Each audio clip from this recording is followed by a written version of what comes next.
வணக்கம். தமிழ்வினின் மாலை நேர பிரதான செய்திகள். முதலில் தலைப்புச் செய்திகள்.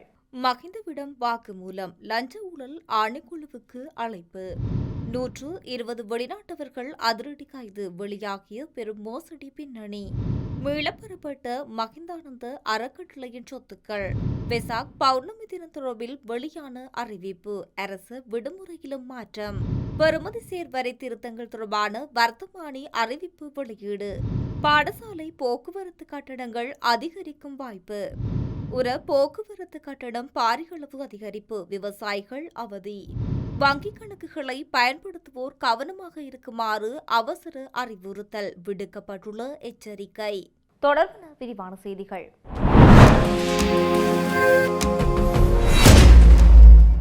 முன்னாள் ஜனாதிபதி மஹிந்த ராஜபக்ச மற்றும் முன்னாள் அமைச்சர் பிரியங்க ஜெயரத்ன ஆகியோரை லஞ்ச ஊழல் விசாரணை ஆணைக்குழுவில் முன்னிலையாகுமாறு அழைப்பாணை விடுக்கப்பட்டுள்ளது.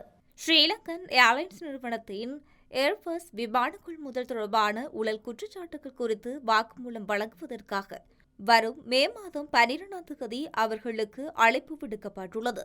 இந்த விவகாரம் தொடர்பான விசாரணைகள் தற்போது தீவிரமடைந்துள்ள நிலையில் ஸ்ரீலங்கன் ஏர்லைன்ஸ் நிறுவனத்தின் முன்னாள் தலைமைச் செயல் அதிகாரி கபில சந்திரசேன ஏற்கனவே கைது செய்யப்பட்டு சட்ட நடவடிக்கைகள் முன்னெடுக்கப்பட்டு வருகின்றன.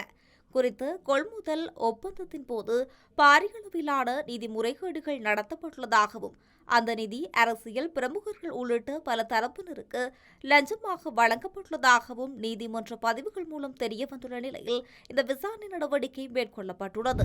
ராஜகிரிய மெதவெளிக்கடை வீதியில் உள்ள கட்டிடம் ஒன்றில் காவல்துறையினரால் முன்னெடுக்கப்பட்ட விசேட சோதனையின் போது இணையவழி நிதி மோசடி மற்றும் ஏனைய சட்டவிரோத நடவடிக்கைகளில் ஈடுபட்டதாக கூறப்படும் சுமார் 120 வெளிநாட்டவர்கள் கைது செய்யப்பட்டுள்ளனர். கைது செய்யப்பட்டவர்களில் China, Vietnam, Malaysia, Madagascar, Philippines, Thailand மற்றும் கம்போடியா உள்ளிட்ட பல நாடுகளைச் சேர்ந்தவர்கள் அடங்குவதாக காவல்துறையினர் தெரிவித்துள்ளனர். இதேவேளை குறித்த சோதனையின் போது சந்தேக நபர்களிடம் பெருமளவான கணினிகள் மற்றும் கையடக்க தொலைபேசிகள் கைப்பற்றப்பட்டுள்ளது. அத்தோடு சம்பந்தப்பட்ட பகுதியில் உள்ள அடுக்குமாடி குடியிருப்பின் பல தளங்களை வாடகைக்கு எடுத்து இந்த இணையவழி மோசடி வலையமைப்பை இவர்கள் நடத்தி வந்துள்ளது ஆரம்பகட்ட விசாரணைகளில் தெரியவந்துள்ளது.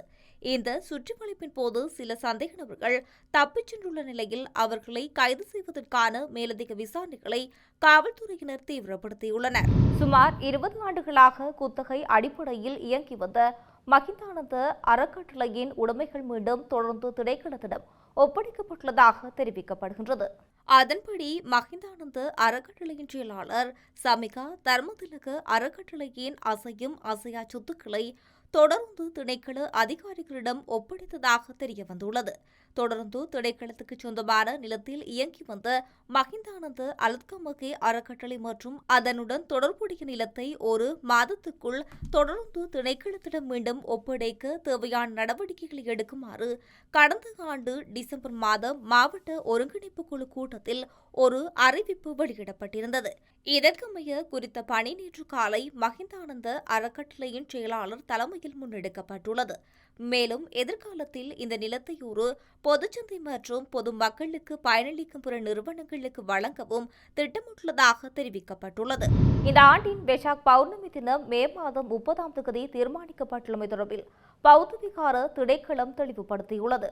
வெசாக் பௌர்ணமி தினம் தொடர்பில் சமூக மட்டத்தில் மாறுபட்ட கருத்துக்கள் நிலவி வரும் பின்னணியில் இந்த விளக்கம் அளிக்கப்பட்டுள்ளது. மும்மகா நிக்காயாக்களின் மகாநாயக்க தேர்கள் ஜனாதிபதியிடம் விடுத்த கோரிக்கைக்கு அமைவாகவே இந்த தீர்மானம் எடுக்கப்பட்டுள்ளதாக திணைக்களம் விடுத்துள்ள அறிக்கையில் தெரிவிக்கப்பட்டுள்ளது. வெசாக் பௌர்ணமி தினத்தில் விசாக நட்சத்திரம் அமைந்திருக்க வேண்டும் என்பதை மகாநாயக்க தேர்கள் சுட்டிக்காட்டியுள்ளதாக அதில் கூறப்பட்டுள்ளது. இது தொடர்பாக இந்த ஆண்டு ஜனவரி மாதம் 6ஆம் தேதி நடைபெற்ற அகில இலங்கை சாசன ரசக கூட்டத்திலும் ஆலோசிக்கப்பட்டுள்ளது. அதன்படி மே மாதம் 30ஆம் தேதியை வெசாக் பௌர்ணமி தினமாக கருத வேண்டும் என்றும் மே 27ஆம் தேதி ஜூன் 2ஆம் தேதி வரையிலான காலப்பகுதியை வெசாக் வாரமாக அறிவிக்க வேண்டும் என்று முன்மொழியப்பட்டுள்ளது. இதற்கமைய அடுத்த நாளான மே மாதம் 31ஆம் தேதியை அரசாங்க விடுமுறை தினமாக பிரகடனப்படுத்தி பொது நிர்வாக உள்நாட்டல்கள் மாகாண சபைகள் மற்றும் உள்ளூராட்சி அமைச்சு அதிவிசேட வர்த்தமானி அறிவித்தலையும் அண்மையில் வெளியிட்டிருந்தது. முன்னதாக மே மாதம் 2ஆம் தேதி வழங்கப்பட்டிருந்த விடுமுறையை திருத்தம் செய்து இந்த வர்த்தமானி வெளியிடப்பட்டுள்ளது. இந்த வர்த்தமானி அறிவிப்பு பொது நிர்வாகம், மாகாண சபைகள் மற்றும் உள்ளூராட்சி அமைச்சர் பேராசிரியர் சந்தனா அபேரத்னவின் கையெழுத்துடன் வெளியிடப்பட்டமை குறிப்பிடத்தக்கது. நிதியியல், திட்டமிடல் மற்றும் பொருளாதார அபிவிருத்தி அமைச்சினால் பெறுமதிசீர் வரி தொடர்பான திருத்தங்களை உள்ளடக்கிய வர்த்தமானி அறிவிப்பு வெளியிடப்பட்டுள்ளது.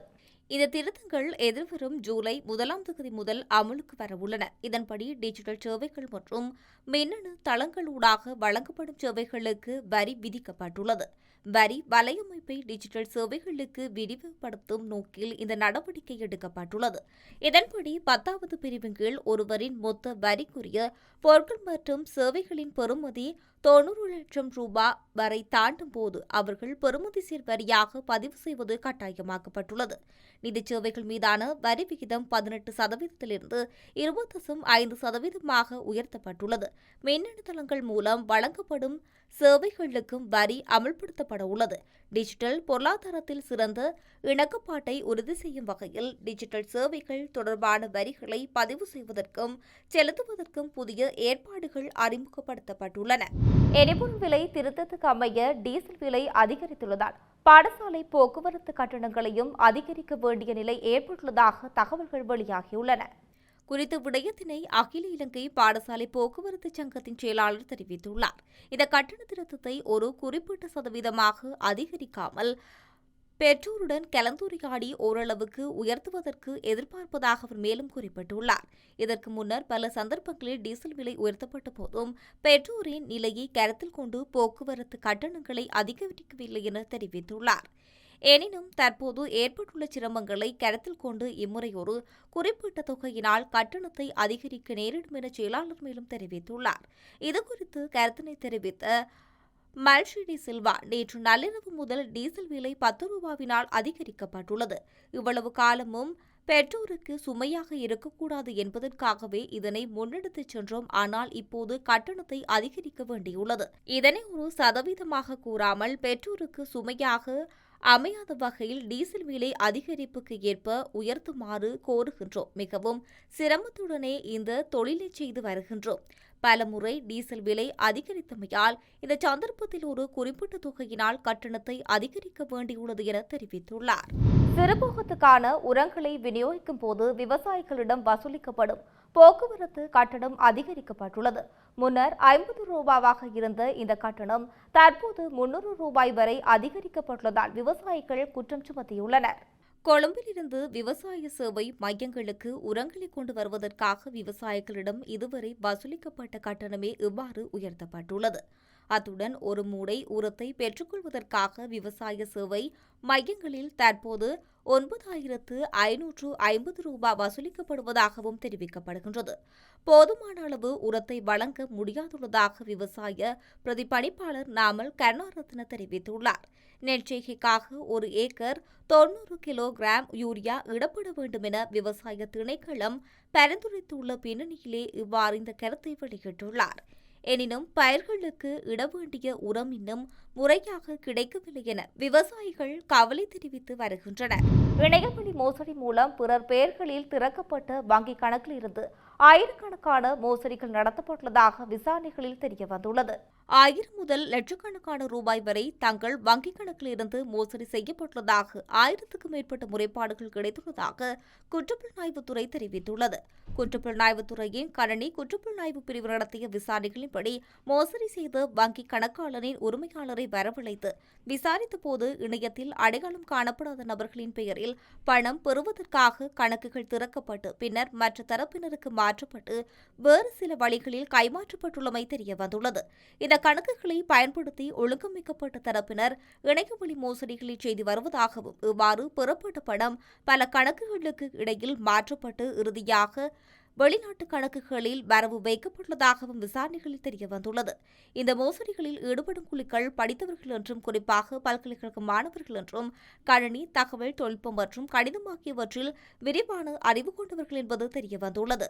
இந்த காரணத்துக்காக தங்கள் வங்கிக் கணக்குகளுடன் இணைக்கப்பட்ட கைபேசிகளில் பெறப்பட்ட ஒரு முறை கடவுச்சீட்டுகளை எந்தவொரு தரப்பினருக்கும் வழங்க வேண்டாம் என்று குற்றப்புலனாய்வு திணைக்களம் பொதுமக்களை கேட்டுக் கொண்டுள்ளது. மேலும் தாங்கள் பயன்படுத்தாத வங்கிக் கணக்குகள் குறித்து கவனமாக இருக்குமாறும், தங்களுக்கு சொந்தமான எந்தவொரு கணக்கையும் பணத்துக்காக வேறு தரப்பினருக்கு எந்த வகையிலும் விற்கவோ, மாற்றவோ அல்லது அந்நியப்படுத்தவோ வேண்டாம் என்று விசாரணை அதிகாரிகள் மக்களுக்கு அறிவுறுத்தியுள்ளனர். ஏனெனில் தெரிந்தே செய்தாலும் சரி, தெரியாமல் செய்தாலும் சரி, அது தண்டனைக்குரிய குற்றமாகும் என எச்சரிக்கப்பட்டும் இருக்கின்றது. செய்தி நிர்வாகம் மீண்டும் தலைப்புச் செய்திகள். மஹிந்தவிடம் வாக்குமூலம், லஞ்ச ஊழல் ஆணைக்குழுவுக்கு அழைப்பு. 120 வெளிநாட்டவர்கள் அதிரடி கைது, வெளியாகிய பெரும் மோசடி பின்னணி.